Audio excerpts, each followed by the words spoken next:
Bienvenido a nuestro canal. Esperamos que disfrutes la historia. Cuando abrí la puerta de mi casa de playa aquella tarde de octubre, después de 5 meses de ausencia, me quedé helada en el umbral. La llave cayó de mis dedos entumecidos y repiqueteó contra las baldosas del porche con un sonido metálico que pareció resonar en todo el vecindario silencioso. No podía mover los pies, no podía respirar. El aire se había convertido en cemento dentro de mis pulmones. Pero antes de contarles lo que vi ese día, lo que me rompió y me reconstruyó al mismo tiempo, déjenme presentarme. Mi nombre es Elena Gutiérrez, tengo 62 años y durante 30 largos años trabajé como enfermera en el Hospital General de la ciudad, en el turno de la noche. Ese horario que nadie quiere, pero que yo elegí porque me permitía escapar de una casa cada vez más vacía. ¿De dónde nos están escuchando en este momento? Me hace muy feliz saber quién está del otro lado, compartiendo conmigo esta historia que cambió mi vida para siempre. Comenzó en mayo, un mayo caluroso y pesado que olía a desesperación desde el momento en que abrí los ojos esa mañana. Yo debía tomar el vuelo de las 10 de la mañana hacia el norte, hacia la ciudad donde mi hermana Rosa me esperaba con los brazos abiertos y el rostro lleno de preocupación que ya le conocía demasiado bien. Necesitaba ese viaje más de lo que nadie podía imaginar. Los resultados de mis estudios médicos habían llegado hacía exactamente 16 días, un martes gris que se había quedado grabado en mi memoria como el día en que mi vida se dividió en un antes y un después. El doctor Ramírez, con sus gafas redondas y su corbata siempre torcida, me había mirado con esos ojos compasivos que los médicos reservan para las noticias que van a cambiar todo. Sus palabras aún resonaban en mi cabeza como campanas funerarias que no dejaban de repicar. Tumor, estadio 3, opciones limitadas, meses no años. Lo siento mucho, Elena. Esa mañana me desperté así, las 5, cuando todavía era de noche.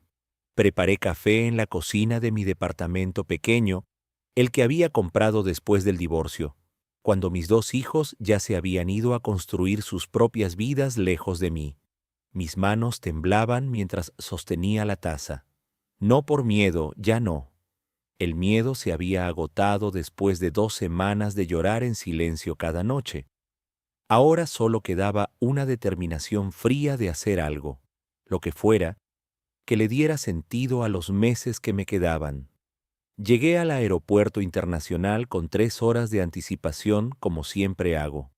Soy de esas personas meticulosas, ordenadas hasta el extremo, que prefieren esperar sentadas durante horas antes que correr angustiadas por los pasillos.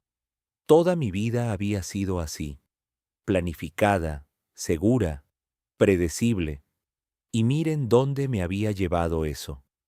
A estar sola a los 62 años, con una enfermedad que me estaba devorando por dentro y con hijos que apenas me llamaban una vez al mes por obligación más que por cariño. Pero ese día, ese maldito día de mayo que iba a cambiarlo todo, el destino tenía otros planes para mí. Estaba en la fila de documentación, la tercera en una hilera de al menos 50 personas cansadas que arrastraban maletas y miraban sus teléfonos con expresión aburrida.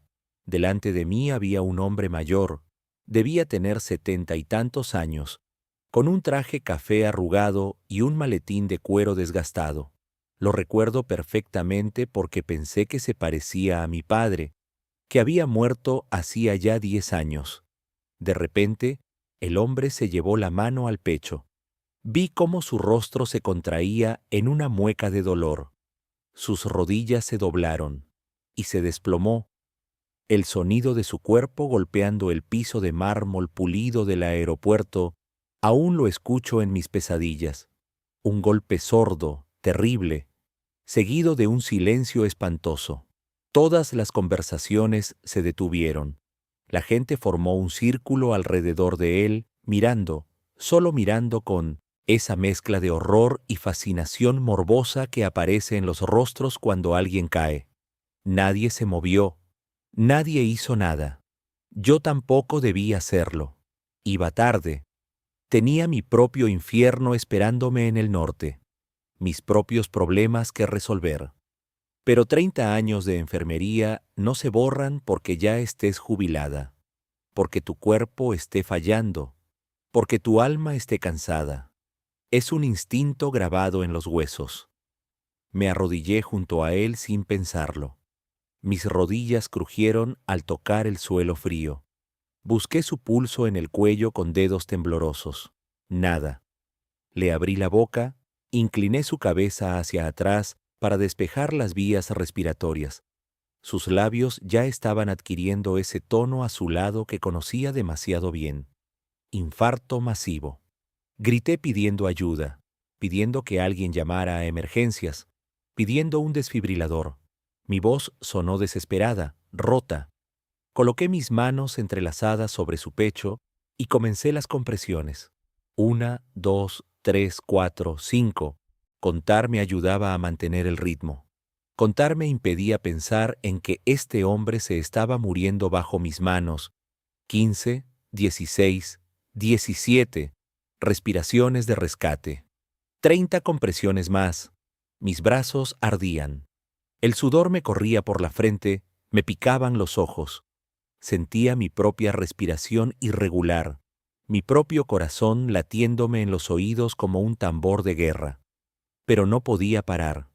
No iba a dejar que este hombre muriera en el piso de un aeropuerto, solo, rodeado de extraños que lo miraban como si fuera un espectáculo. Los paramédicos tardaron una eternidad en llegar. Después supe que habían sido 18 minutos. Pero en ese momento, cada segundo se estiró como un chicle infinito. 18 minutos en los que ese hombre, ese completo desconocido, dependía únicamente de mis manos cansadas, de mis pulmones que luchaban por darle aire, de mi voluntad de no rendirme, aunque todo mi cuerpo me suplicaba que parara. Cuando finalmente llegaron con su equipo, con su desfibrilador, me aparté temblando. Les di el reporte rápido, profesional, como había hecho miles de veces. 2 descargas. En la tercera, su corazón volvió a latir. Lo vi en el monitor. Un pico verde en la pantalla negra. Vida. Se lo llevaron en la camilla, corriendo hacia la ambulancia. Una paramédico joven, no debía tener más de 25 años, se volvió hacia mí antes de irse. Le salvó la vida, señora. Si usted no hubiera estado aquí, no terminó la frase. No hacía falta. Me quedé ahí, en medio del aeropuerto, rodeada de gente que ya volvía a sus conversaciones, a sus vidas normales, como si nada hubiera pasado. Miré mis manos, estaban cubiertas de sudor y temblaban incontrolablemente. Miré mi reloj, las 10:23. Mi vuelo había despegado hacía 23 minutos. Me senté en una de esas sillas de plástico azul, duras e incómodas, que llenan los aeropuertos del mundo. Mis rodillas temblaban tanto que pensé que se iban a romper. La blusa blanca que había planchado con tanto cuidado esa mañana estaba empapada de sudor y tenía manchas que probablemente nunca saldrían. Mis manos aún vibraban con el eco de las compresiones, con el recuerdo de la vida volviendo a ese cuerpo bajo mi palma. Cerré los ojos, respiré profundo y sentí algo extraño, algo que no había sentido en las últimas 2 semanas desde el diagnóstico. Me sentía viva, útil, como si mi vida todavía tuviera propósito, aunque fuera solo por 18 minutos en el piso de un aeropuerto. Fui al mostrador de información.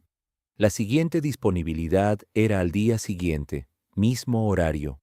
Compré el boleto con la tarjeta de crédito que guardaba para emergencias, aunque ya no sabía bien qué calificaba como emergencia cuando te estás muriendo de todas formas. Caminé hacia los baños con pasos de anciana. Cada músculo de mi cuerpo protestaba. Frente al espejo, no reconocí a la mujer que me miraba de vuelta. Tenía el pelo gris pegado a la frente por el sudor, ojeras profundas como pozos, arrugas que no recordaba haber visto antes. 62 años parecían 100 en ese momento. Me lavé las manos durante minutos, frotando cada dedo, cada línea de la palma, como si pudiera lavarme también el miedo, la enfermedad, la soledad. El agua fría me calmó un poco. Me sequé la cara con papel áspero. Intenté arreglarme el pelo. Inútil. Cuando salí del baño, la vi, y mi mundo, que ya estaba roto en 1000 pedazos, se hizo añicos por completo. Estaba sentada en el piso, no en una de las sillas vacías que había por todas partes, sino en el piso sucio de baldosas grises, recargada contra la pared blanca y fría, cerca de la salida que daba al estacionamiento. Parecía querer hacerse invisible, encogerse hasta desaparecer. Tendría unos 30 años, tal vez menos, tal vez más. Era imposible saberlo. La pobreza envejece a la gente de formas que no se pueden medir con calendarios. Su rostro estaba sucio, con manchas de tierra en las mejillas y la frente. El cabello negro, que debió ser hermoso alguna vez, caía en mechones grasosos y enredados sobre sus hombros hundidos. Llevaba una sudadera gris 3 tallas más grande, con agujeros en los codos y manchas que contaban historias de noches en la intemperie. Sus jeans estaban rotos en las rodillas, pero no por moda, sino por uso, por arrastrarse, por vivir en las calles sin piedad. Pero lo que me partió el corazón, lo que me clavó un puñal en el pecho y lo retorció, fue el bebé que sostenía contra su pecho hundido. Era una niña pequeñita, diminuta, quizás de 4 o 5 meses, envuelta en una cobija celeste que alguna vez debió ser suave, pero ahora estaba manchada y deshilachada. La bebé dormía con esa paz absoluta que solo tienen los bebés, con sus puñitos cerrados cerca de la cara, con sus labios rosados ligeramente abiertos, completamente ajena a que su madre no tenía dónde dormir esa noche, ajena a que estaban solas en el mundo, ajena a las miradas de desprecio y asco de la gente que pasaba apurada con sus maletas caras y sus vidas ordenadas. Porque sí, la gente las miraban y desviaban la vista rápidamente, como si la pobreza fuera contagiosa, como si ver ese dolor de cerca pudiera contaminarlos. Algunos hacían muecas de disgusto. Una señora bien vestida jaló a su hija pequeña más cerca de ella cuando pasaron junto a ellas, como si la mujer sin hogar fuera un peligro. Me detuve. Debí seguir caminando. Tenía que buscar un hotel, descansar, llamar a Rosa para avisarle del cambio de planes, pero algo en esa escena me clavó los pies al suelo frío del aeropuerto. Algo en la forma en que esa madre sostenía a su bebé, con tanta ternura a pesar de todo, me recordó a mí misma hace 30 años, cuando mis hijos eran pequeños y yo habría dado mi vida por protegerlos. La mujer debió sentir mi mirada porque levantó la vista. Nuestros ojos se encontraron. Los suyos eran cafés, enormes, como platos, llenos de una vergüenza tan profunda que me dolió físicamente en el alma. Era la vergüenza de quien alguna vez tuvo una vida normal y ahora estaba reducida a mendigar la compasión de extraños. La vergüenza de quien no puede darle a su hija lo más básico: un techo, una cama limpia, seguridad. Bajó la vista inmediatamente, como si no mereciera ni siquiera mirarme a los ojos. Di un paso hacia ella. Mis piernas se movieron solas, luego otro paso y otro, hasta que estuve frente a ella, mirándola desde arriba como todos los demás. Me agaché, ignorando el dolor en mis rodillas, hasta quedar a su altura. Quería que me viera como una igual, no como alguien que la juzgaba desde arriba. «Disculpe», dije en voz baja, casi un susurro. «¿Está bien? ¿Necesita algo?» Fue una pregunta estúpida. Por supuesto que necesitaba cosas. Necesitaba todo. Pero no sabía qué más decir. Ella negó con la cabeza sin mirarme. Sus labios temblaban. «Estamos bien, gracias», respondió con una voz tan educada, tan cuidadosa, que me sorprendió. No era la voz ronca de alguien que había vivido toda su vida en las calles. No era la voz vacía de alguien que había perdido la esperanza hace mucho. Era la voz de una mujer educada, de buena familia probablemente, que había caído en circunstancias que nunca imaginó que le pasarían. Era la voz de alguien que todavía se aferraba a su dignidad con uñas y dientes. «La bebé», dije, sin poder contenerme, mirando esa carita perfecta y dormida. «¿Tiene hambre? ¿Necesita leche? ¿Pañales?» La mujer tragó saliva. Vi cómo su garganta se movía con el esfuerzo. Sus ojos se llenaron de lágrimas que luchaba desesperadamente por contener. El orgullo todavía luchaba contra la necesidad en su interior. «Yo acabo de darle el pecho hace un rato», dijo finalmente, la voz quebrándose. «Está bien, de verdad. Pero yo era enfermera. Había trabajado 5 años en la sala de maternidad antes de cambiarme a emergencias. Conocía los signos.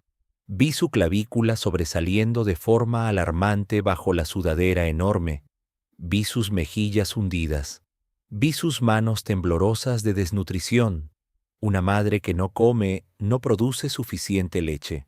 Y esa bebé, por más que durmiera pacíficamente ahora, probablemente estaba desnutrida también. «¿Cómo se llama?», pregunté, señalando suavemente a la niña, tratando de sonar casual, aunque el corazón se me estaba rompiendo en el pecho. «Sofía», respondió la mujer, y por primera vez en nuestra conversación, por primera y única vez, una pequeña sonrisa tocó sus labios partidos y resecos. «Se llama Sofía Valentina. Por mi abuela». Su voz se llenó de amor al decir ese nombre. Un amor tan puro y tan fuerte que me hizo querer llorar ahí mismo, en medio del aeropuerto, delante de esta desconocida.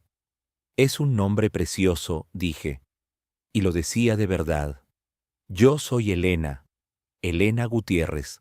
«Mucho gusto», susurró ella, todavía sin mirarme directamente. Hubo un silencio largo, incómodo.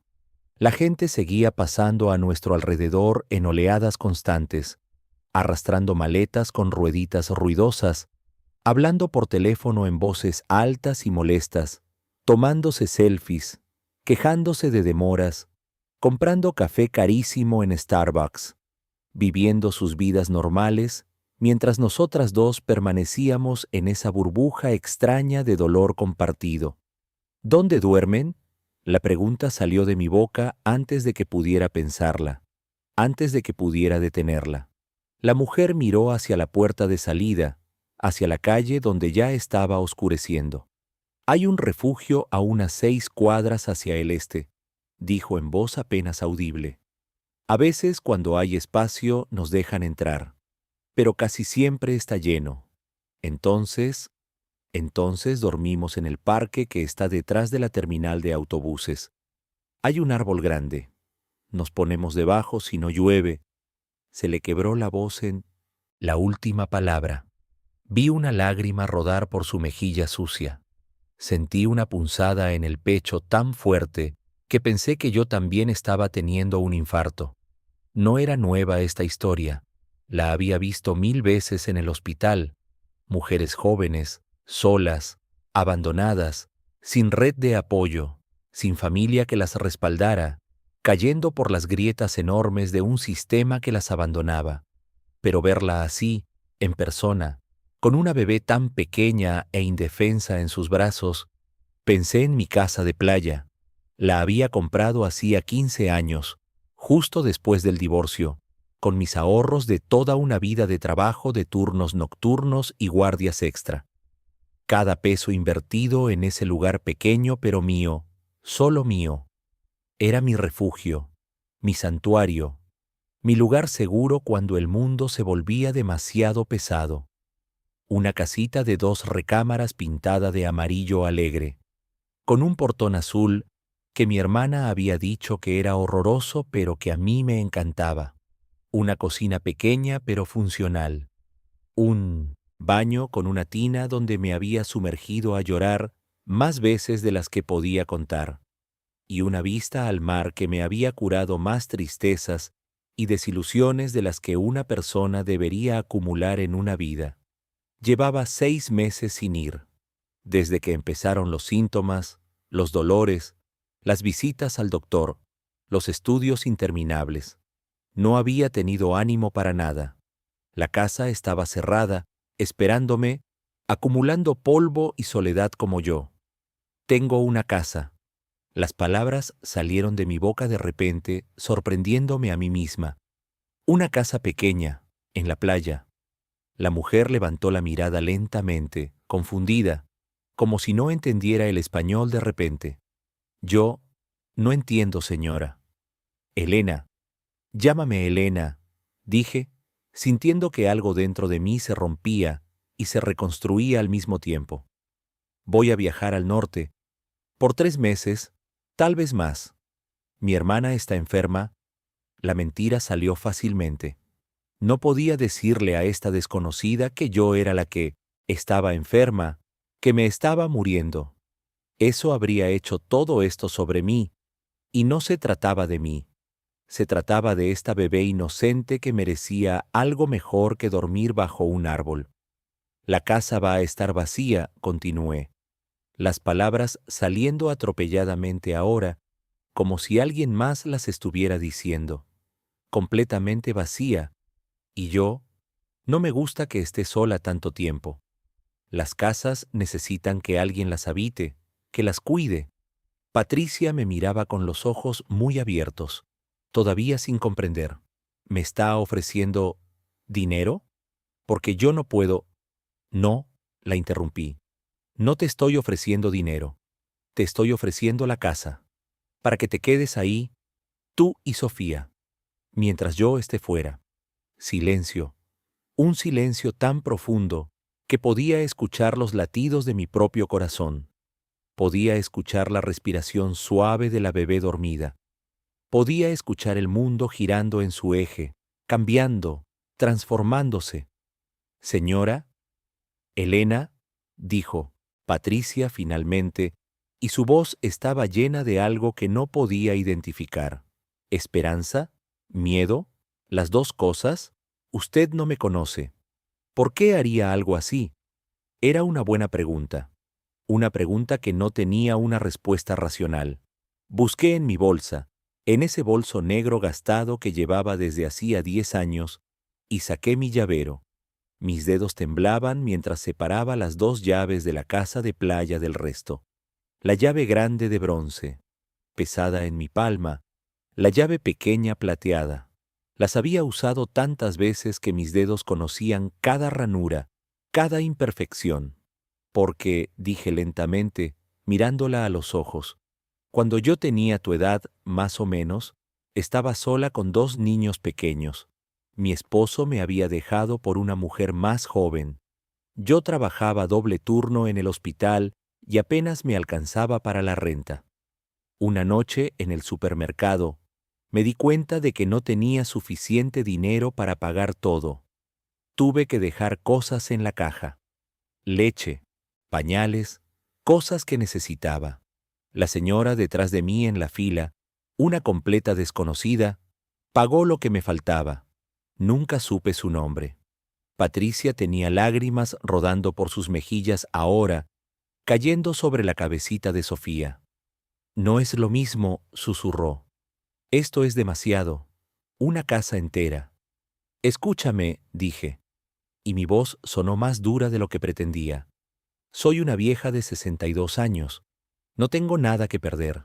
Mis hijos viven sus vidas y apenas me llaman. Mi ex esposo se volvió a casar y tiene una familia nueva. Mis amigos están ocupados con sus nietos.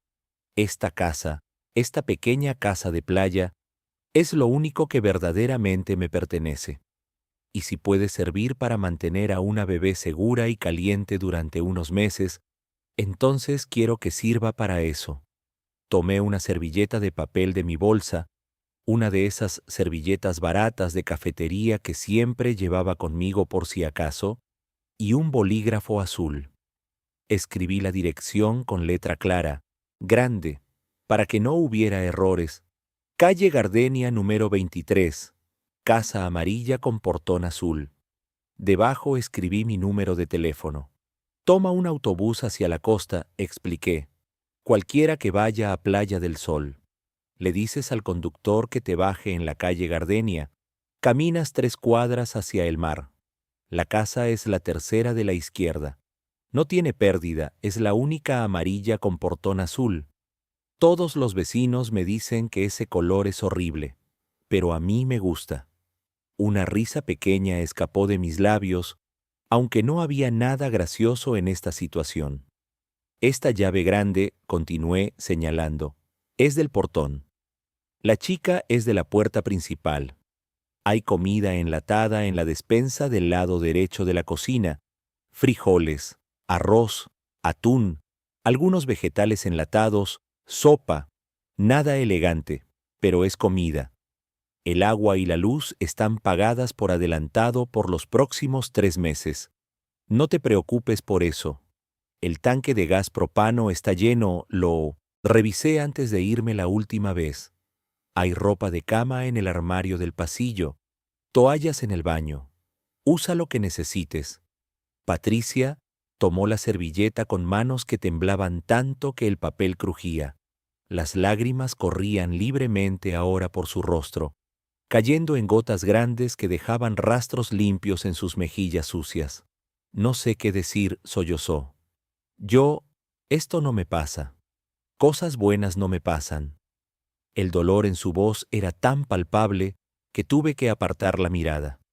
Solo cuida la casa, dije, y mi propia voz sonaba rota. Y cuida a Sofía. Manténla segura. Manténla caliente. Eso es todo lo que te pido. No tienes que hacer nada más. No tienes que pagarme. Solo vivan ahí. Estén a salvo. Me puse de pie, ignorando el dolor agudo en mis rodillas, en mi espalda, en todos los lugares donde mi cuerpo me recordaba que no era joven, que me estaba desmoronando por dentro.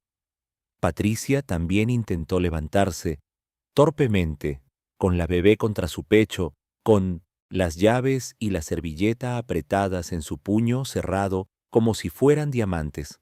¿Cómo se llama usted?, preguntó. Su apellido, digo, por si necesito algo. Gutiérrez, respondí. Elena Gutiérrez. Pero ya te dije, llámame Elena. Elena, repitió, probando el nombre en su boca como si fuera sagrado. Me llamo Patricia. Patricia Morales. Patricia, dije. Y sentí que algo se conectaba entre nosotras, algo invisible pero real. Mira, tengo que irte. Mi vuelo es mañana y necesito encontrar un hotel. Tú toma ese autobús hoy mismo si puedes. No esperes. La casa está ahí esperándote. Extendí las llaves hacia ella una última vez. Patricia las tomó con reverencia, con las 2 manos, como si estuviera recibiendo una bendición. Las lágrimas seguían cayendo, pero ahora había algo más en su rostro. Esperanza, algo que parecía haber estado muerto en ella y que ahora parpadeaba de vuelta a la vida. Gracias, susurró. Gracias, Elena. No sé cómo voy a... No tienes que hacer nada, la interrumpí, porque no podía soportar escuchar más agradecimientos, porque me iban a hacer romper ahí mismo. Solo vive. Eso es suficiente. Me di la vuelta para irme, pero antes de dar 2 pasos, su voz me detuvo. Elena. Me volví. Patricia estaba de pie ahora, sosteniendo a Sofía con un brazo y con el otro apretando las llaves contra su pecho. Voy a cuidar su casa, dijo con una voz que ya no temblaba, una voz llena de determinación, como si fuera el palacio más hermoso del mundo. Se lo juro por mi hija. No va a arrepentirse de esto. Asentí porque no podía hablar. Tenía un nudo en la garganta del tamaño de una piedra. Salí del aeropuerto caminando rápido, casi corriendo, antes de que las lágrimas que había estado conteniendo comenzaran a caer. En el taxi, camino al hotel más barato que pude encontrar, me temblaban las manos. Las miraba ahí sobre mi regazo, temblando como hojas en el viento. ¿Qué acababa de hacer? ¿Había perdido la cabeza completamente? Le había dado las llaves de mi casa, mi santuario, mi único refugio en este mundo cruel, a una completa desconocida. Mis hijos me declararían demente si se enteraran.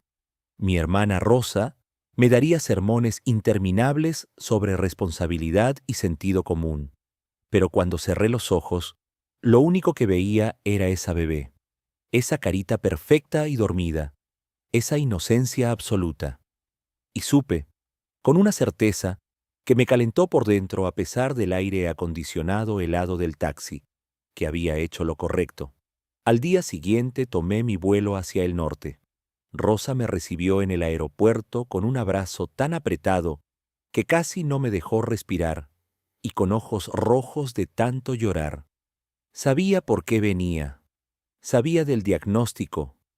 Habíamos hablado por teléfono una docena de veces en las últimas 2 semanas, cada conversación más dolorosa que la anterior.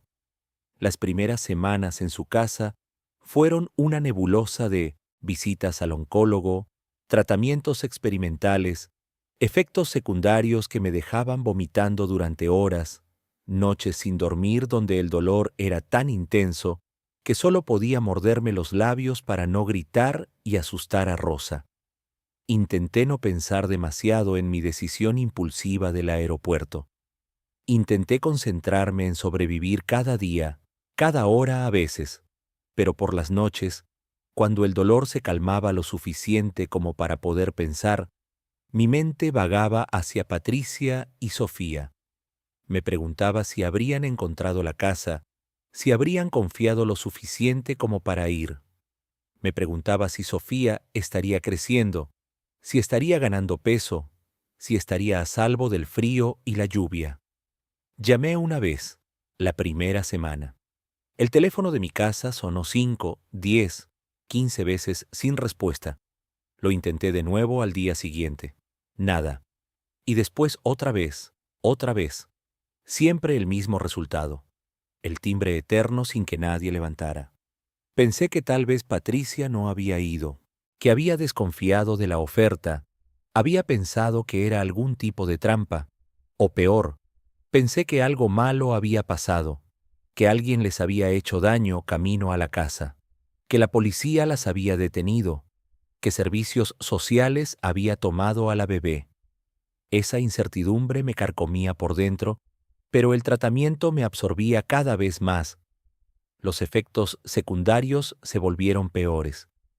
Perdí mi cabello, que siempre había sido mi orgullo. Me quedaban mechones en las manos cada mañana. Rosa lloraba en silencio mientras me lo cortaba todo, dejándome casi calva. Rosa insistía en que me quedara más tiempo, que no pensara en irme todavía, y yo, sintiéndome más débil cada día, pero también, extrañamente, sintiendo que algo en mi interior se negaba a rendirse, acepté quedarme. Junio pasó en una nebulosa dolorosa de tratamientos que me dejaban temblando y vomitando. Julio llegó como un fantasma caluroso, y mis fuerzas aún no regresaban. No podía caminar más de media cuadra sin tener que sentarme.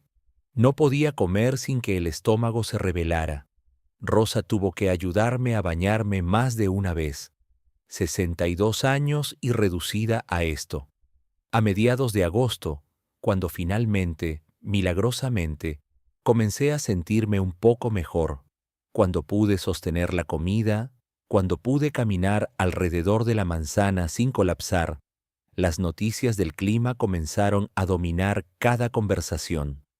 Una tormenta tropical se había formado en el Pacífico.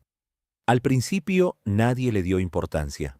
Siempre había tormentas en esa época del año. Venían y se iban, dejando un poco de lluvia, nada más. Pero esta era diferente. Se fortaleció rápidamente, demasiado rápidamente. En 24 horas pasó de tormenta tropical a huracán categoría 3. Y luego, en un giro que ningún meteorólogo había predicho, cambió de dirección. Venía directamente hacia la costa, hacia mi ciudad, hacia mi casa de playa. Rosa y yo vimos las noticias con creciente horror. Las imágenes satelitales mostraban un remolino enorme y furioso dirigiéndose directamente hacia nosotras. Los reporteros hablaban de evacuaciones masivas, de refugios que se estaban llenando, de una tormenta que podía ser la peor en décadas. «Tu casa», susurró Rosa, y no tuvo que decir más. Intenté llamar de nuevo. Una vez, 2 veces, 10 veces. El teléfono solo sonaba y sonaba en el vacío. ¿Estaba Patricia ahí? ¿Había escuchado las advertencias? ¿Había evacuado? ¿O seguía en las calles y ni siquiera sabía que el huracán venía? El huracán tocó tierra un martes por la noche. Rosa y yo nos sentamos frente al televisor, agarradas de las manos, viendo cómo los reporteros gritaban contra el viento mientras árboles se arrancaban de raíz, mientras los techos volaban, mientras el mar se tragaba todo a su paso.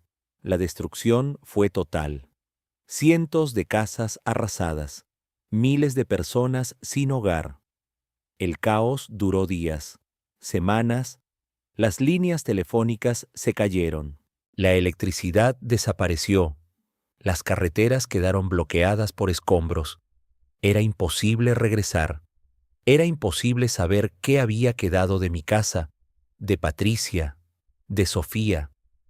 Pasaron 5 meses antes de que pudiera regresar. 5 meses interminables de pesadillas, donde veía mi casa destruida, donde veía a Patricia y Sofía atrapadas bajo los escombros, donde despertaba gritando en medio de la noche, con el corazón galopando en mi pecho como un caballo desbocado. Rosa tuvo que sujetarme más de una vez cuando intenté tomar un autobús de regreso en plena emergencia.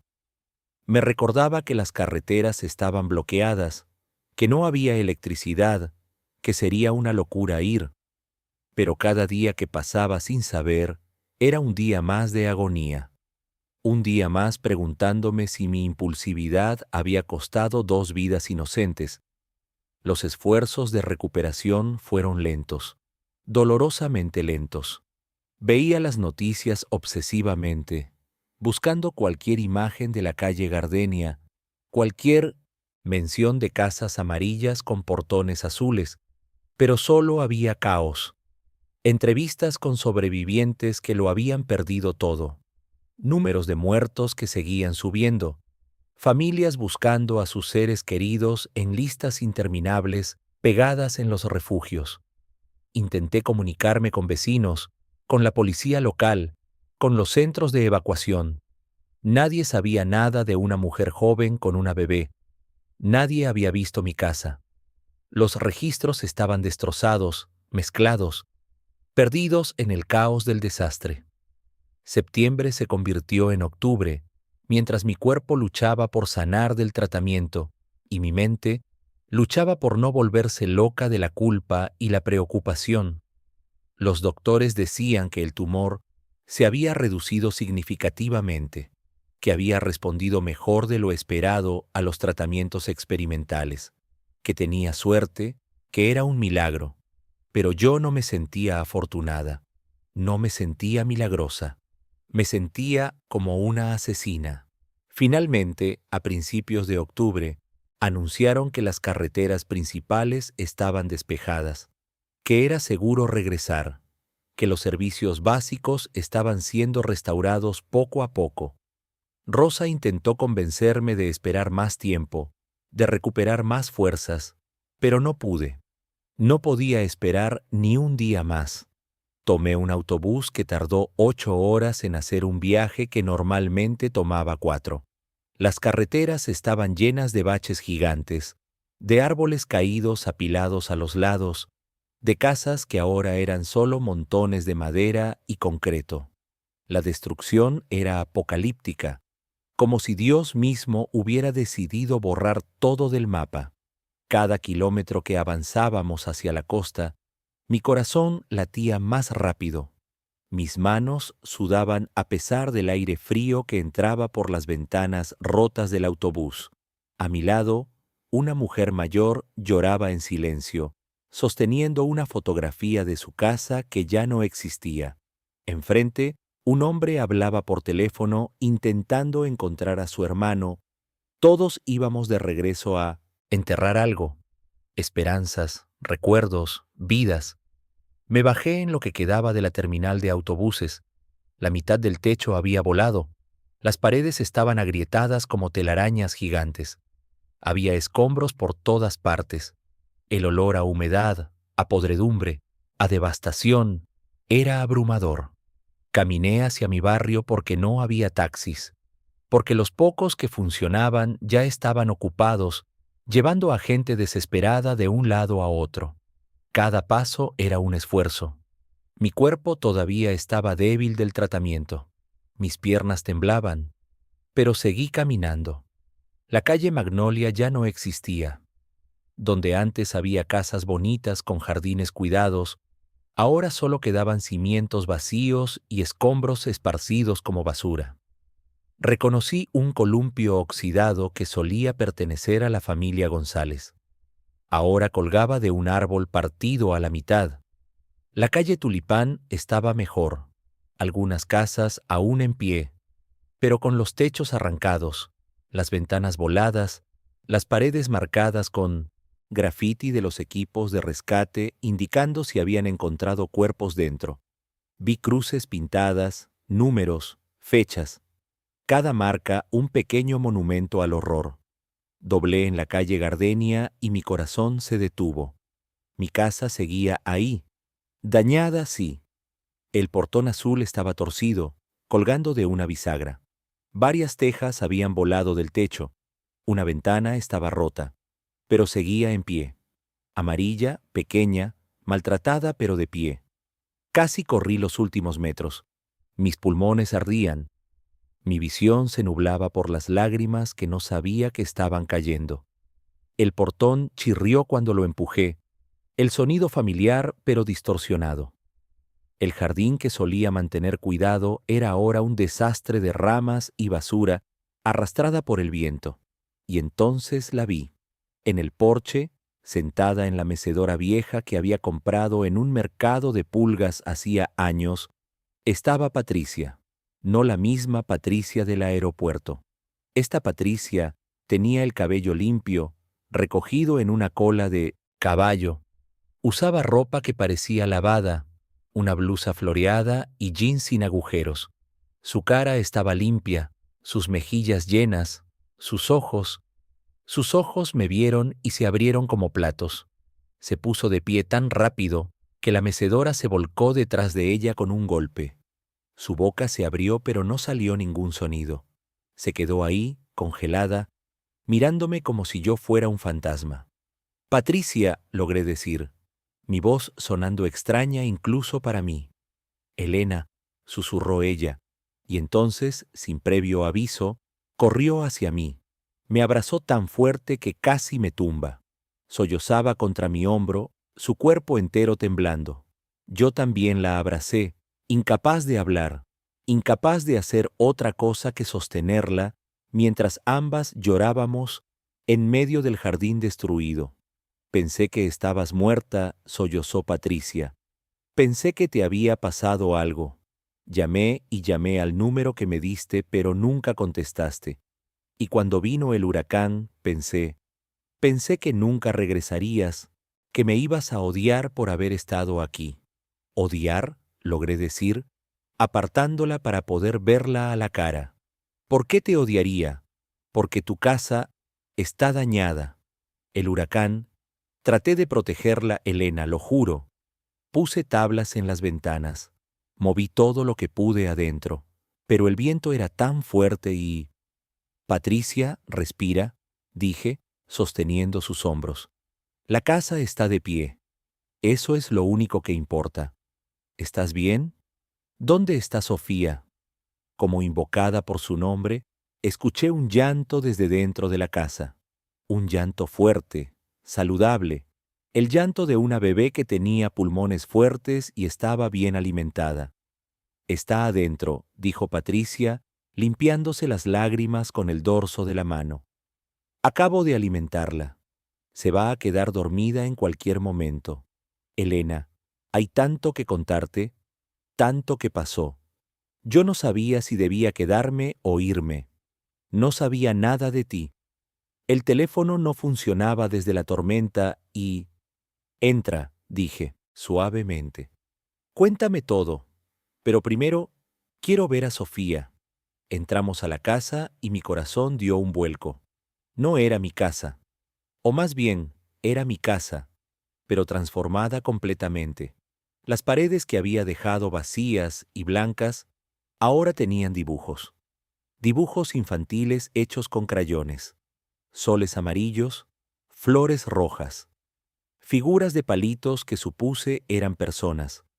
La sala, que siempre había mantenido espartana, con solo un sofá viejo y una televisión, ahora tenía mantas coloridas dobladas en el respaldo, cojines que no reconocía, una lámpara nueva en la esquina, plantas en macetas junto a la ventana, las mismas que había visto en el jardín pero que alguien había rescatado y puesto adentro. Pero lo más impactante era la limpieza. La casa brillaba. Los pisos de madera que dejé opacos y polvorientos ahora reflejaban la luz que entraba por la ventana. Los muebles olían a limón y cuidado. No había ni una mota de polvo. En la sala, en un Moisés que definitivamente no era mío, estaba Sofía. Ya no era la bebé diminuta y frágil del aeropuerto. Esta bebé era grande, rolliza, con cachetes rosados que cualquier abuela envidiaría. Tendría unos 9 o 10 meses ahora. Llevaba un pijama limpio con patitos amarillos. Sus manitas regordetas se agitaban en el aire, mientras lloraba, reclamando atención. Patricia la levantó con la práctica de una madre experimentada, meciéndola contra su hombro. El llanto se calmó inmediatamente. Ha crecido tanto, dije, sintiendo que las lágrimas volvían. Está hermosa, está saludable. Todo gracias a ti, susurró Patricia. Gracias a esta casa, a tu generosidad. Elena, nos salvaste la vida. Literalmente. Me senté en el sofá porque mis piernas ya no podían sostenerme. Patricia se sentó frente a mí, con Sofía ahora medio dormida en sus brazos, haciendo esos ruiditos adorables que hacen los bebés. Cuéntame, dije. Cuéntamelo todo. Patricia respiró profundo, como preparándose para una historia larga. El día que nos conocimos, después de que te fuiste, me quedé sentada con tus llaves en la mano durante 1 hora. Pensé que era una trampa. Pensé que me ibas a denunciar, que la policía me estaría esperando en esa dirección. Pero Sofía tenía hambre y hacía frío, y pensé que incluso si era una trampa, valía la pena intentarlo. Se detuvo, acomodando a la bebé en sus brazos. Tomé el autobús. Me costó los últimos pesos que tenía. El conductor me miró raro, con Sofía y yo oliendo como olíamos, pero me dejó subir. Cuando llegamos a la calle Gardenia y vi la casa amarilla con el portón azul, exactamente como dijiste, casi no lo podía creer. La llave funcionó, continuó, su voz temblando. Abrí la puerta y... Elena, lloré durante 2 horas. Lloré tanto que Sofía se asustó. Había una cama de verdad, un baño con agua caliente, comida en la alacena. Todo tal como dijiste. Era como un sueño. Se limpió una lágrima que rodaba por su mejilla. Los primeros días caminaba en puntillas. Tenía miedo de romper algo, de ensuciar algo. Usé solo un plato, una taza, dormí encima de las sábanas sin destenderlas. Estaba segura de que en cualquier momento vendrías y me echarías. Pero pasaron los días, y las semanas, y no venías. Intenté llamarte 1000 veces, pero el teléfono nunca contestaba. Mi teléfono se perdió durante el tratamiento, expliqué. y cuando conseguí otro, las líneas aquí ya no funcionaban por el huracán. Patricia asintió. Empecé a explorar el barrio. Los vecinos me miraban raro al principio. La señora Méndez de al lado vino a preguntar quién era yo, si había comprado la casa. Le dije que era sobrina tuya, que estabas en el norte cuidando a mi tía enferma. No sé si me creyó, pero dejó de preguntar. Me reí a pesar de todo. Sobrina, era una buena mentira. Conseguí trabajo, continuó Patricia, y había orgullo en su voz. En una fonda a 3 cuadras de aquí. Doña Carmela, la dueña, necesitaba ayuda en la cocina. Le pedí trabajo, le dije que podía traer a Sofía, que no molestaría. Me dio una oportunidad, y luego otra y otra.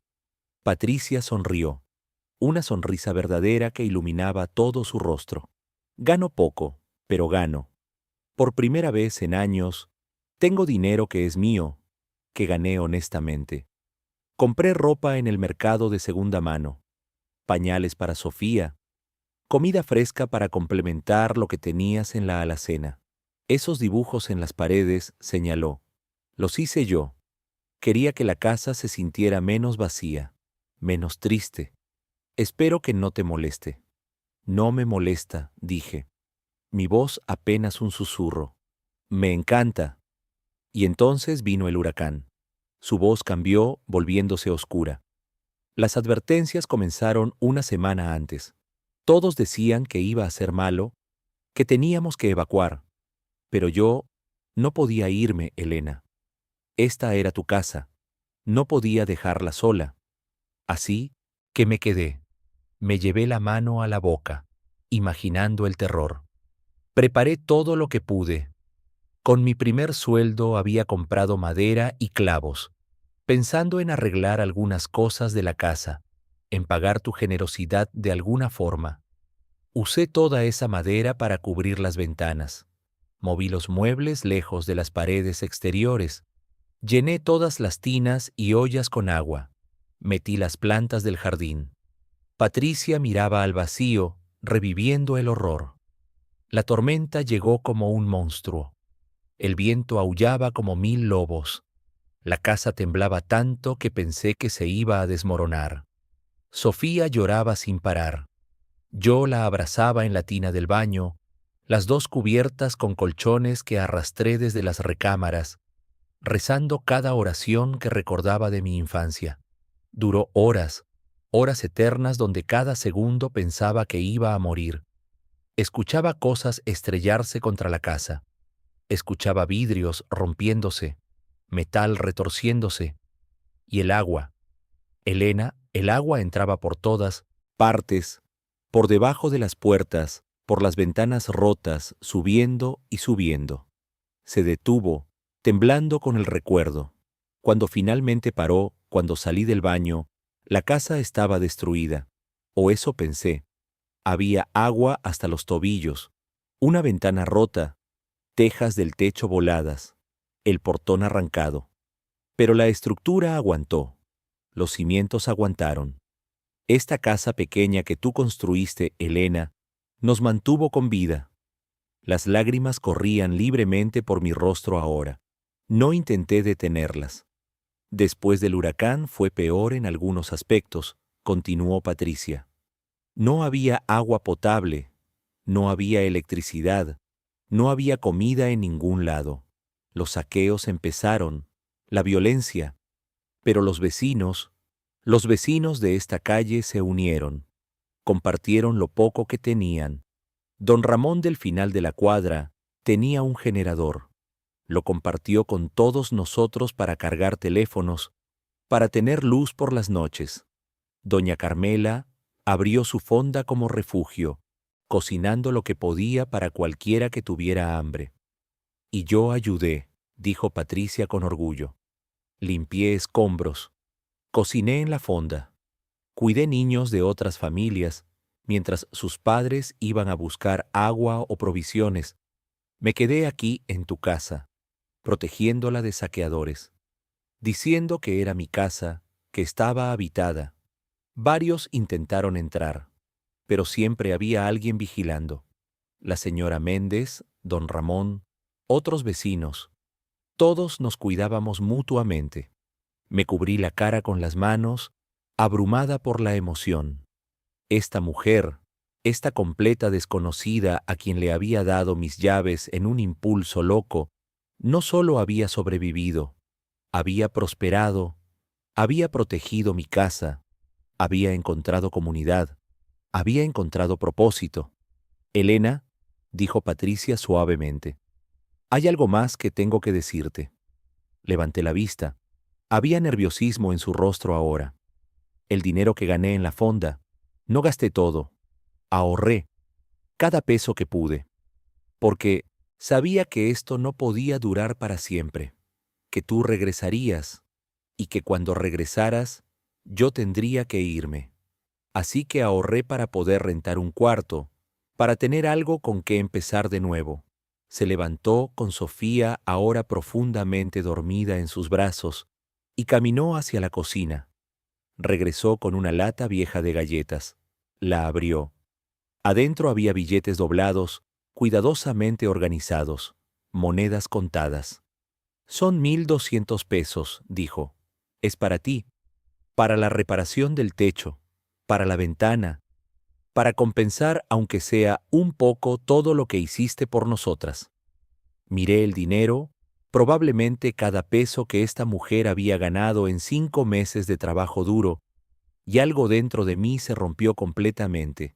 No, dije con firmeza, empujando la lata de regreso hacia ella. No voy a aceptar ese dinero, Patricia. Ella me miró confundida, con miedo cruzando su rostro. Pero es tuyo, es lo justo. Dañamos tu casa, usamos tus cosas. Esta casa, la interrumpí, mi voz más fuerte ahora, estaba muriendo. Estaba vacía, abandonada, acumulando polvo y tristeza. Tú la llenaste de vida, le diste propósito.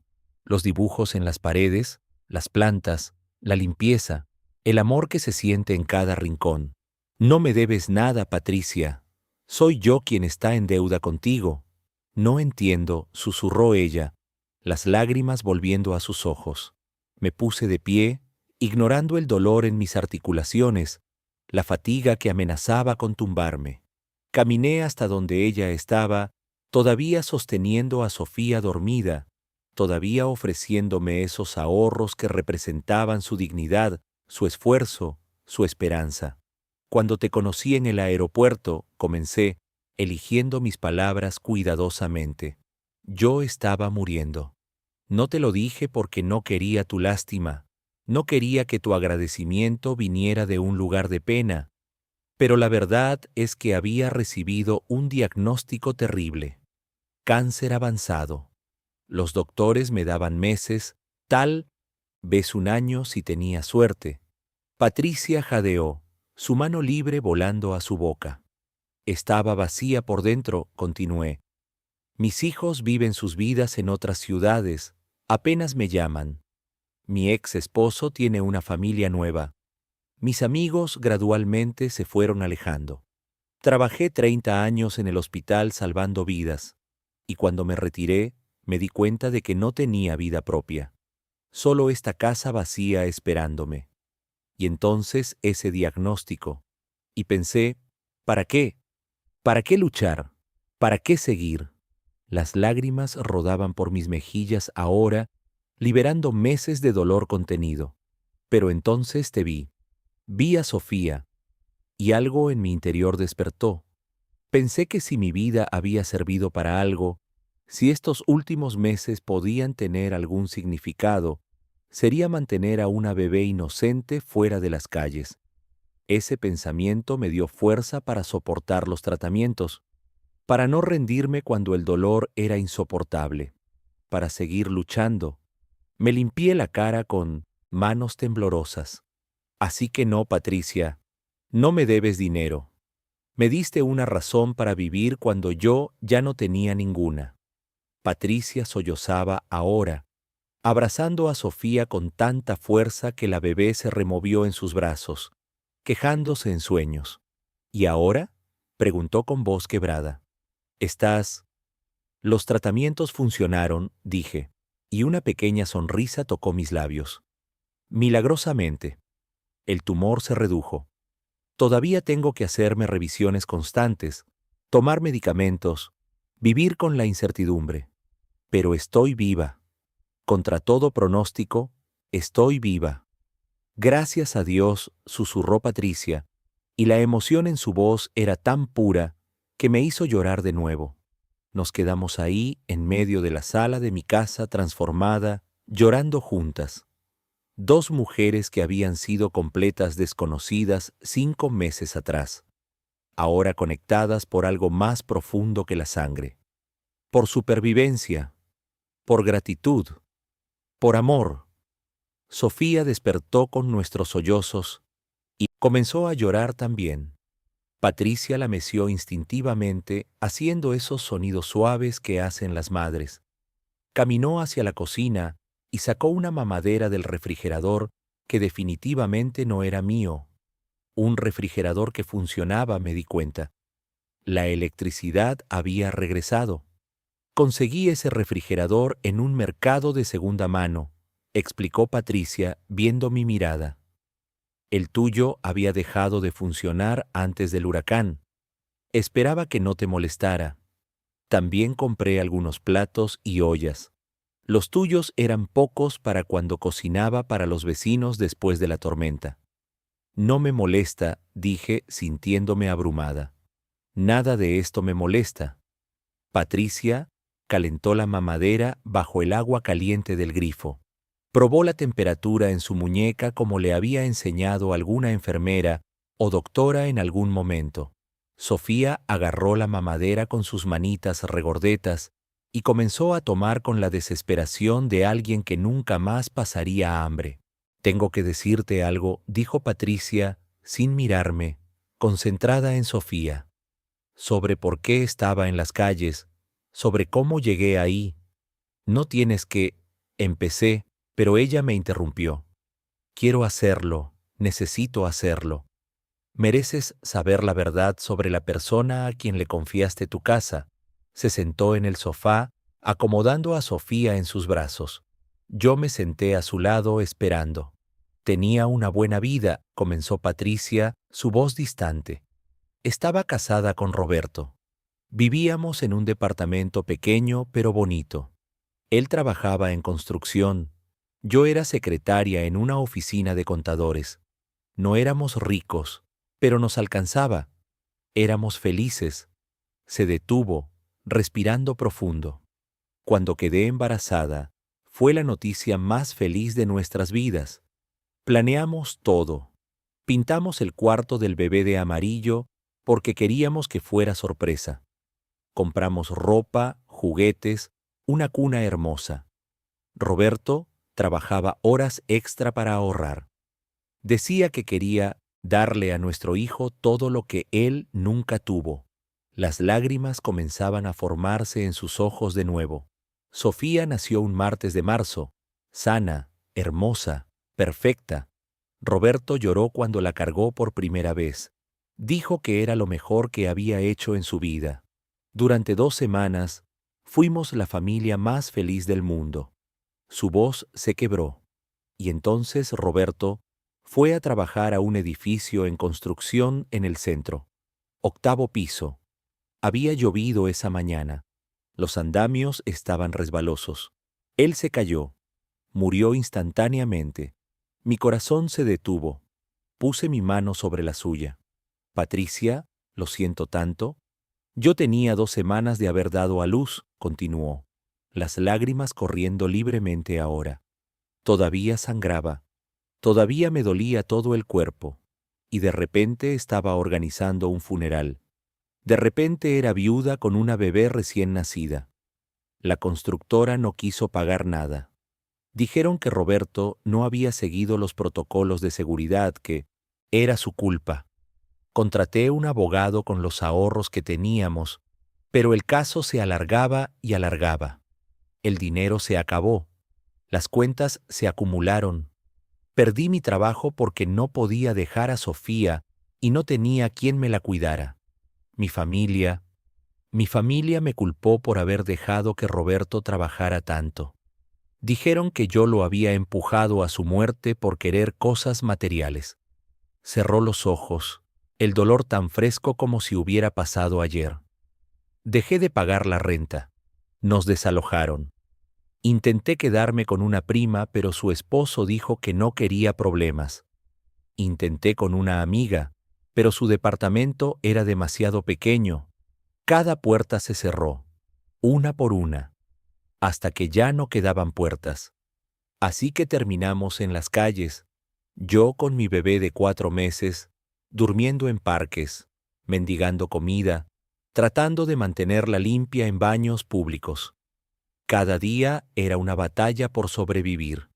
Y entonces, ese día en el aeropuerto, había caminado kilómetros buscando refugio. Sofía no paraba de llorar. Yo no había comido en 2 días.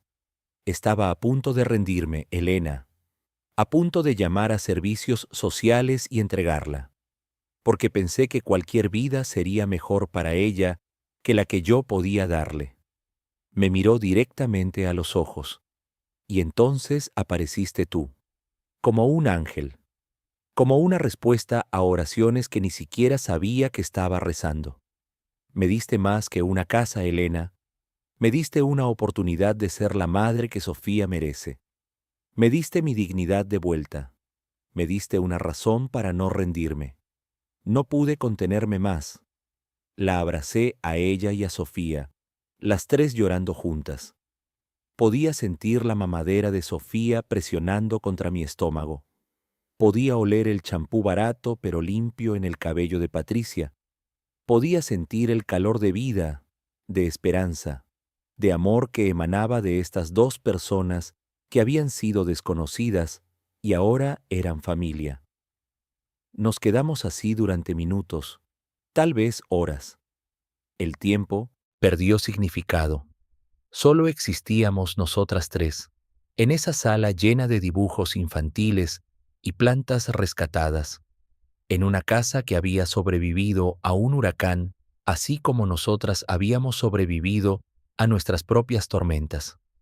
Cuando finalmente nos separamos, Sofía había terminado su mamadera y nos miraba con esos ojos enormes y curiosos que tienen los bebés, como si entendiera que algo importante estaba pasando pero no supiera exactamente qué. Entonces dije, limpiándome la cara, ¿qué hacemos ahora? Patricia me miró con confusión. ¿Qué quieres decir? Quiero decir que esta casa es demasiado grande para mí sola, y tú necesitas un lugar donde vivir, y Sofía necesita estabilidad, y yo acabo de darme cuenta de que he estado sola demasiado tiempo. Los ojos de Patricia se abrieron enormes. ¿Estás diciendo? Estoy diciendo que quiero que se queden, dije con firmeza. No temporalmente, no hasta que consigas otra cosa. Me refiero a quedarse aquí, conmigo. Elena, no puedo aceptar. Sí puedes, y vas a hacerlo, porque soy una vieja testaruda que acaba de sobrevivir al cáncer y no voy a aceptar un no como respuesta. Una risa salió de Patricia, mezclada con llanto. Tú tampoco eres tan vieja. Tienes 62 años. 63 en 2 meses, corregí. Y después de todo lo que he pasado, me siento de 90. Pero tener gente joven en la casa tal vez me mantenga activa. Patricia miraba alrededor de la sala, a los dibujos en las paredes, a las plantas, a Sofía en sus brazos. Hay condiciones, dije antes de que ella pudiera hablar. Seguirás trabajando en la fonda si doña Carmela te sigue necesitando. Pagarás una parte proporcional de las cuentas, no mucho, solo lo que sea justo. Los fines de semana cocinaremos juntas. Y vas a dejarme ser la abuela que Sofía nunca conoció. Patricia sollozó de nuevo, pero esta vez era un sollozo de felicidad pura. Y otra cosa, continué, nada de dormir en el sofá. Esta casa tiene 2 recámaras. Tú y Sofía toman una, yo la otra. Este es tu hogar ahora, no un refugio temporal. ¿Entendido? Entendido, susurró Patricia. Sofía eligió ese momento para hacer uno de esos ruiditos adorables que hacen los bebés, como si estuviera dando su aprobación al arreglo. Las tres nos reímos, una risa que liberó meses de tensión, de miedo, de incertidumbre. Los siguientes días fueron una montaña rusa de emociones y trabajo duro. Reparamos lo que pudimos de la casa con la ayuda de los vecinos. Don Ramón trajo sus herramientas y arregló el portón azul. La señora Méndez nos ayudó a reemplazar las tejas del techo. Sus nietos, dos muchachos adolescentes fuertes, movieron los muebles y limpiaron los últimos rastros del huracán. Contraté a un vidriero para la ventana rota. Patricia insistió en pagar la mitad con sus ahorros. Esta vez acepté. No porque necesitara el dinero, sino porque entendí que ella necesitaba contribuir, necesitaba sentir que era una socia, no una carga. Una tarde, 2 semanas después de mi regreso, estábamos en el jardín plantando flores nuevas. Sofía gateaba en el pasto, agarrando insectos y riéndose con cada descubrimiento. Patricia cavaba hoyos para las rosas que habíamos comprado en el mercado. ¿Sabes qué es lo más extraño de todo esto?, dijo Patricia de repente. ¿Qué?, pregunté, limpiándome la tierra de las manos. Que perdiste tu vuelo ese día. Si hubieras subido a ese avión a tiempo, nunca me habrías visto. Sofía y yo probablemente no habríamos sobrevivido al invierno en las calles. ¿Y tú? Tú habrías llegado a casa de tu hermana un día antes, pero tal vez sin esa razón para luchar.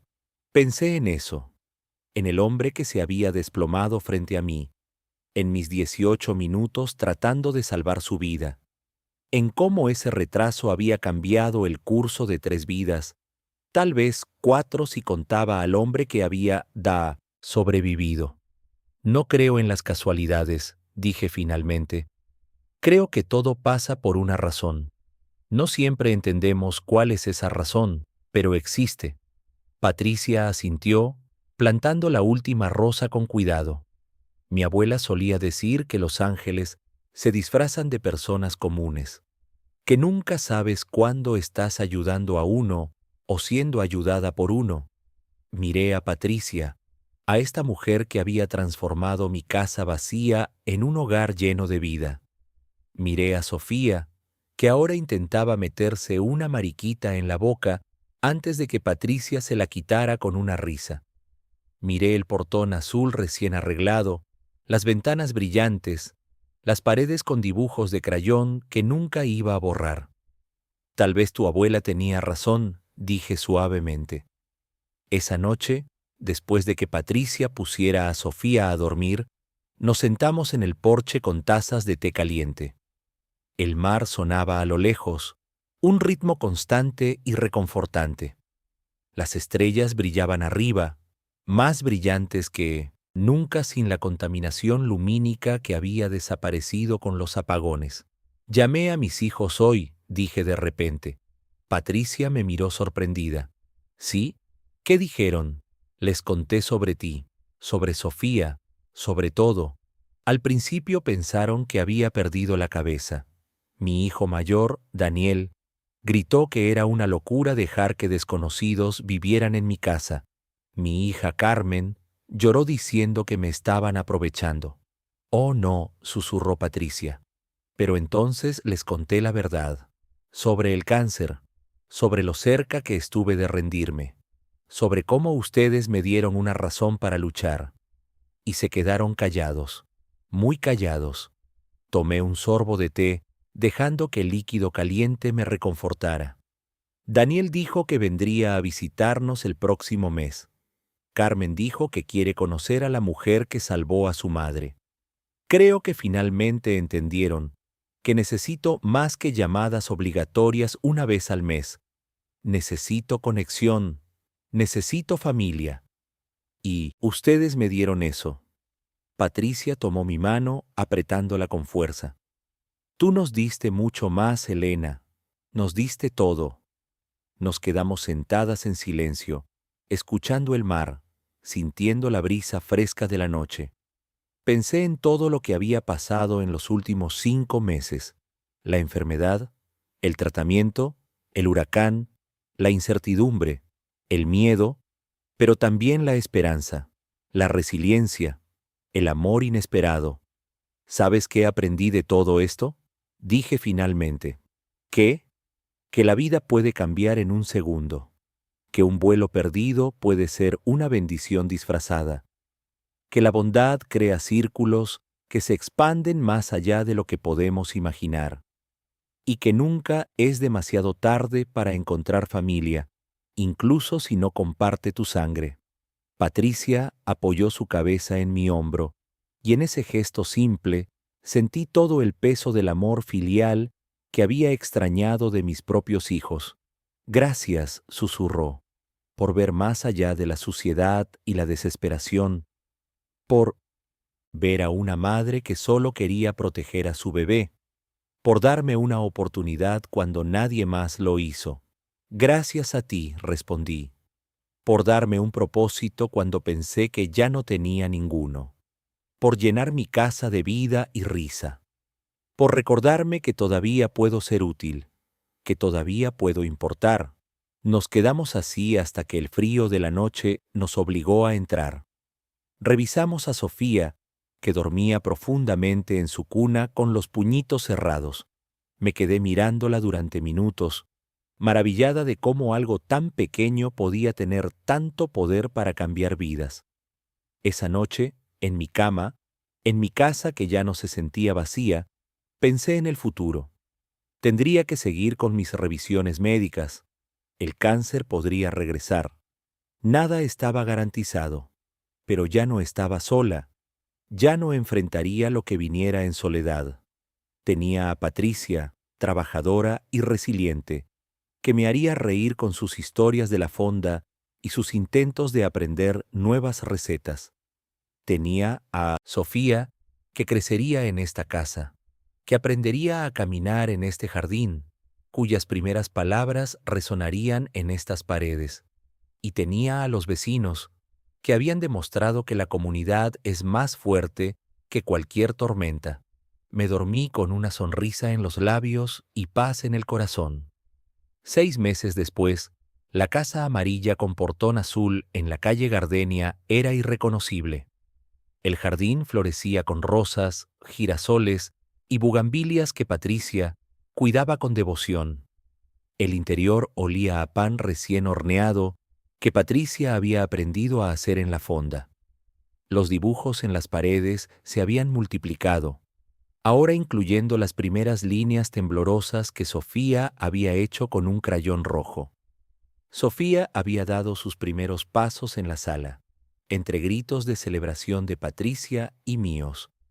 Su primera palabra fue mamá, la segunda fue Lena, su intento de decir Elena que nos hizo reír y llorar al mismo tiempo. Mis hijos vinieron a visitarnos como prometieron. Daniel se quedó una semana entera, ayudando con las reparaciones finales de la casa. Carmen pasó días enteros jugando con Sofía, reconectándose con esa parte maternal que había olvidado en su vida ocupada de ejecutiva. Una tarde, cuando todos estábamos reunidos en el porche, Daniel me abrazó fuerte. Mamá, dijo, pensé que te había perdido, no solo por el cáncer, sino antes de eso. Te perdí en la rutina, en las responsabilidades, en la vida. Pero aquí, viendo lo que has construido, viendo esta familia que has creado, te encontré de nuevo. Encontré a la madre que recuerdo de mi infancia, la que siempre buscaba formas de ayudar a otros, la que tenía espacio en su corazón para todos. No pude responder, solo lo abracé más fuerte. La fonda de doña Carmela se había convertido en el corazón del vecindario reconstruido. Patricia era ahora la gerente, manejando el negocio con eficiencia mientras doña Carmela, ya mayor, supervisaba desde su silla favorita. Yo ayudaba algunas tardes, sirviendo mesas, conversando con los clientes, sintiendo que volvía a ser parte de algo más grande que yo misma. Una noche, después de cerrar la fonda, Patricia y yo caminamos de regreso a casa bajo la luz de la luna. Sofía iba dormida en su cochecita, que habíamos comprado de segunda mano y que Patricia había decorado con calcomanías coloridas. ¿Sabes qué día es hoy?, preguntó Patricia. Pensé por un momento. ¿Jueves? Es jueves, sí, pero también es un año exacto desde que nos conocimos en el aeropuerto. Me detuve en seco. ¿Había pasado solo un año? Sentía como si Patricia y Sofía hubieran estado siempre en mi vida. Un año, repetí. Parece imposible. Pensé que deberíamos celebrar, dijo Patricia tímidamente.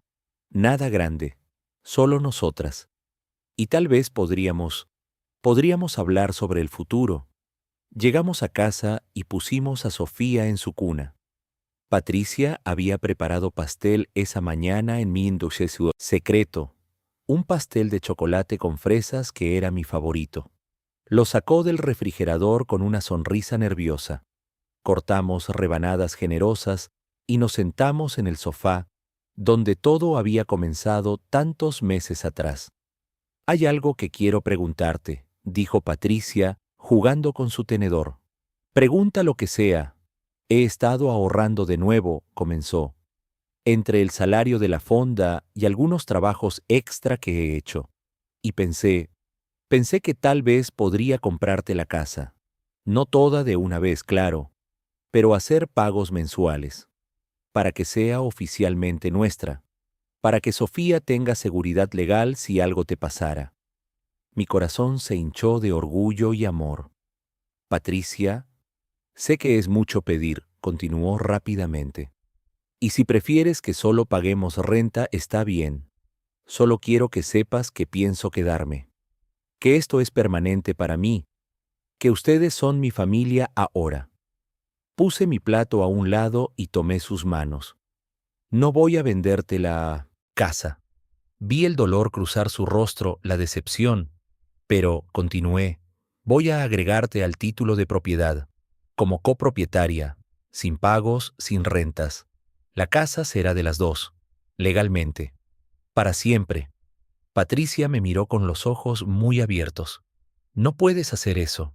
Es demasiado. Puedo y lo haré. Mañana iremos al notario. Esta decisión ya está tomada. ¿Por qué?, susurró Patricia. ¿Por qué harías algo así? Porque eres la hija que siempre quise tener y nunca supe que necesitaba. Porque Sofía es mi nieta en todo excepto en el nombre. Porque esta casa no es mía, es nuestra. Y quiero que sea oficial. Nos abrazamos, llorando de nuevo. Parecía que todo lo que hacíamos últimamente terminaba en lágrimas, pero ya no eran lágrimas de dolor o desesperación. Eran lágrimas de gratitud, de amor, de familia. Al día siguiente, cumplí mi promesa. Fuimos al notario y agregué el nombre de Patricia al título de propiedad. 50% para cada una. El notario me advirtió varias veces. Preguntó si estaba segura, si entendía las implicaciones legales. Le aseguré que nunca había estado más segura de nada en mi vida. Cuando salimos de la notaría, Patricia sostenía la copia del documento contra su pecho, sollozando. La gente en la calle nos miraba raro, pero no nos importaba. Sofía, que ahora tenía 1 año y 3 meses, aplaudía sin entender exactamente qué estaba pasando, pero feliz de ver a su madre feliz. Esa noche, Patricia enmarcó el documento y lo colgó en la sala, junto a los dibujos de crayón y las fotografías que habíamos tomado en los últimos meses. Fotos de Sofía aprendiendo a caminar, fotos de todas nosotras en el jardín, fotos del vecindario ayudándonos a reconstruir después del huracán. Una galería de amor y comunidad. Ahora, mientras escribo esto 2 años después de aquel encuentro en el aeropuerto, miro a mi alrededor y veo una vida que nunca imaginé posible. Patricia está en la cocina preparando la cena, cantando una canción que Sofía adora. Sofía, que ahora tiene 2 años y medio, juega con sus muñecas en el piso de la sala. creando elaboradas historias que solo ella entiende. Mi cáncer no ha regresado. Los doctores dicen que el pronóstico es mejor de lo que esperaban. Atribuyen mi recuperación a los tratamientos experimentales, pero yo sé que hay más. La voluntad de vivir es poderosa. El amor es medicina.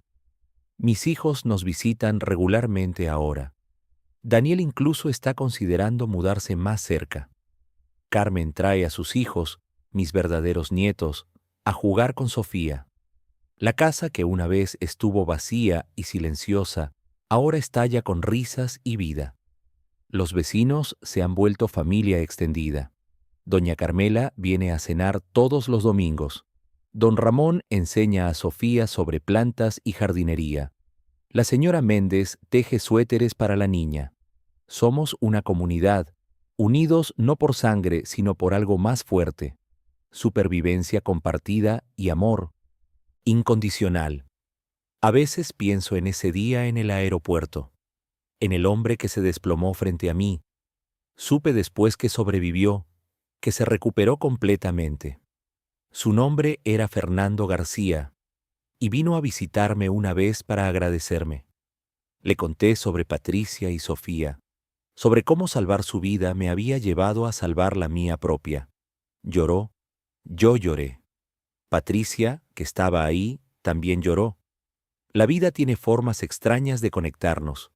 Un vuelo perdido, una mujer desesperada en un aeropuerto, una casa amarilla con portón azul, un huracán devastador, piezas aparentemente aleatorias que se unen para crear algo hermoso y significativo. Si pudiera hablar con la Elena de hace 2 años, la que acababa de recibir ese diagnóstico terrible, le diría esto: no te rindas. Los momentos más oscuros son a menudo justo antes del amanecer. La bondad que das regresa multiplicada. Y nunca, nunca subestimes el poder de un simple acto de generosidad.